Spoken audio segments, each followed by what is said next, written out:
the design of planned attacks on buildings inside the U.S. and how operatives were directed to carry them out.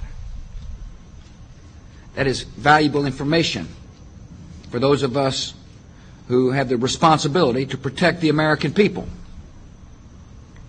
He told us the operatives had been instructed to ensure that the explosives went off at a point that was high enough to prevent people trapped above from escaping. He gave us information that helped uncover Al-Qaeda cells' efforts to obtain biological weapons.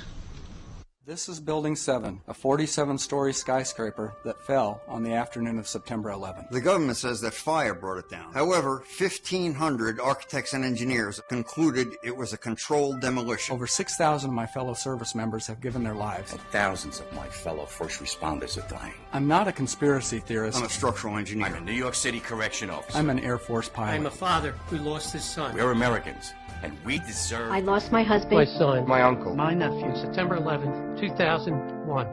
Most people don't know a third tower fell that day. The government says fire brought it down. The collapse of World Trade Center 7 was primarily due to fires.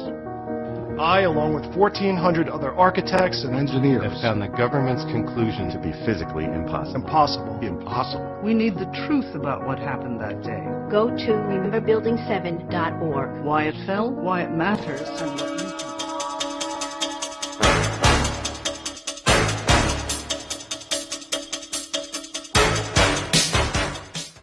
Caesarion was also recognized as the son of God in Egypt, after his mother named him co-ruling pharaoh of Egypt. Cleopatra declared Caesarion to be the king of kings at the age of 13 during the donations of Alexandria ceremony in 34 BC.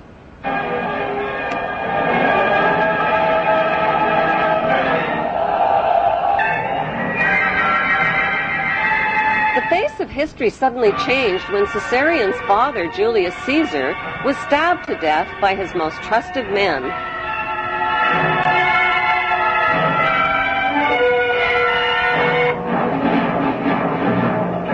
Octavian, the adopted son of Julius Caesar, swiftly seized power as the new Roman emperor. After Caesar's death, Cleopatra became romantically involved with a married commander from Caesar's army named Mark Antony. Mark Antony and Cleopatra parented 3 children, a twin boy and girl, followed by a second boy. Since Caesarion was Julius Caesar's son and the rightful heir to the Roman Empire, Cleopatra feared for his safety. When Octavian's mighty Roman army invaded Egypt, Cleopatra arranged for Caesarion's safe passage out of Egypt with her most trusted servants. Historians confirm that Cleopatra sent Caesarion to India. There are no historical records of Caesarion's fate, despite false rumors of his capture. Cleopatra's trusted servants who traveled with Caesarion became the boy's parent guardians. But who exactly were these parent guardians who Cleopatra entrusted her son to? Were their names Mary and Joseph by any chance? While Caesarion fled from Egypt with his parent guardians, Cleopatra and Mark Antony's 3 children were placed in the care of Mark Antony's wife. After suffering a crushing defeat against Octavian's invading Roman army, Mark Antony committed suicide by falling on his own sword. The devastated Cleopatra also committed suicide by a self-inflicted poisonous snake bite.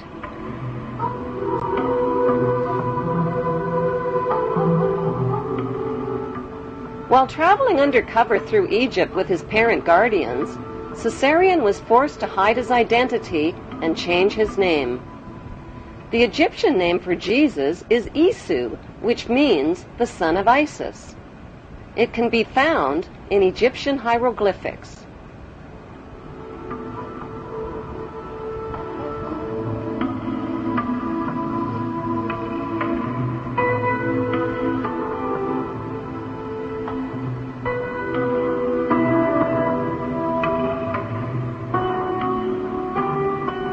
Matthew 2, verses 13 and 14 of the Bible tell a parallel story of the young child Jesus and his mother fleeing into Egypt with Joseph under the cover of night.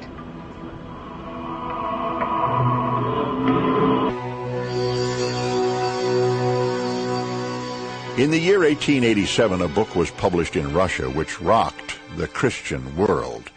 It was vilified and condemned. It was called The Unknown Life of Jesus Christ. The writer, Nicholas Notovich, was a respected journalist. Notovich claimed his book was a factual report of a trip he made to the Himalayan mountains in remote northern India.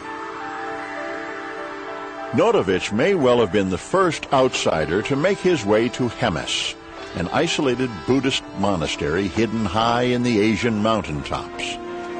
Gaining the confidence of an elderly monk, he was shown ancient scrolls which tell the story of a scholar and prophet named Issa.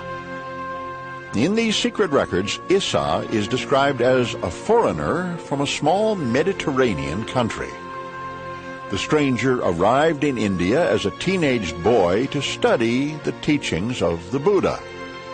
And according to the scrolls, he lived here 500 years after the prophet Buddha died, a time that coincides exactly with the lost years of Jesus. Nicholas Notovich was convinced that Issa was Jesus of Nazareth, and that he carried back to his homeland the principles of Buddhism.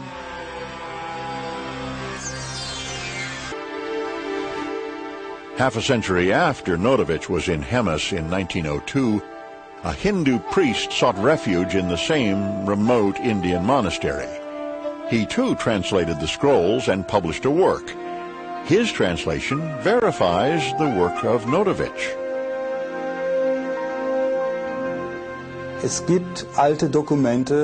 Ancient writings do exist from both Persia as well as India that Jesus did indeed travel to India, but we do not have 100% proof that he was there. The proof, however, does lie in his teachings when compared to sacred Buddhist writings.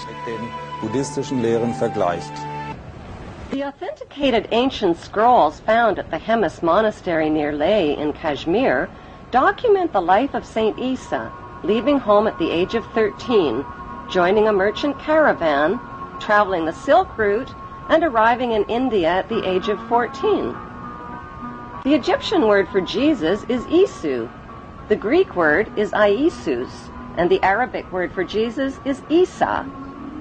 Issa continued his travels through India and Tibet and the holy cities, where Brahmin priests taught him to read and understand the Vedas. He learned Pali and studied the sacred sutras and how to cure by aid of prayer. He began teaching, performing miracles, and explaining the holy scriptures in monasteries and market bazaars. As an adult, Issa finally left India and Tibet and traveled to Alexandria, Egypt. Why Alexandria? Because that's where Issa, whose previous name was Caesarion, grew up. That's where he last saw his mother, Cleopatra, alive. Issa spent 3 years in Egypt before searching for his younger half-sister and 2 younger half-brothers fathered by Mark Antony. They had inherited land in Syria. Despite false rumors of their early deaths, historians confirm that Caesarion and his 2 half-brothers mysteriously vanished from the historical record. Did they really vanish, or did they just reappear in the biblical record? According to the Bible, 2 of Jesus' 12 disciples were named James and Thomas. The Bible identifies James and Thomas as full brothers. Jesus, on the other hand, is identified as their half-brother. Thomas is not only identified as Jesus' younger half-brother, he is also called Jesus' twin. But how could Thomas possibly be Jesus' younger half-brother and his twin at the same time? The historical records show that Cleopatra had 3 children fathered by Mark Antony. 2 of them were a twin boy and girl. Issa Caesarion clearly had a younger half-brother who was also a twin. At the scene of the crucifixion, there were two Marys present. One was Mary of Bithynia. When Roman Emperor Octavian invaded Egypt, Cleopatra sent her 13-year-old son Caesarion to India with Mary of Bithynia and Mary's wealthy uncle-husband named Joseph of Arimathea. Since Caesarion was the true heir to the Roman Empire, Emperor Octavian wanted him killed. Mary and Joseph became Caesarion's adoptive parents and later his loyal disciples.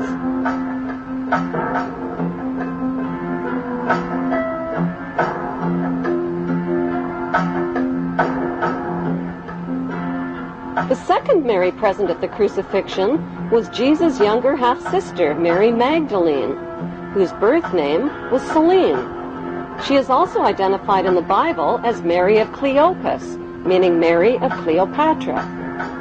Selene was the orphan daughter of Cleopatra and Mark Antony, who both committed suicide. After being captured by Emperor Octavian, Selene was raised in Octavian's royal household with her two brothers and with Octavian's son, Tiberius, who became the next Roman emperor. They were raised together by the emperor's sister, Octavia. Selene eventually married and became the Queen of Mauritania. Like her mother Cleopatra, Selene wore the headdress of the goddess Isis.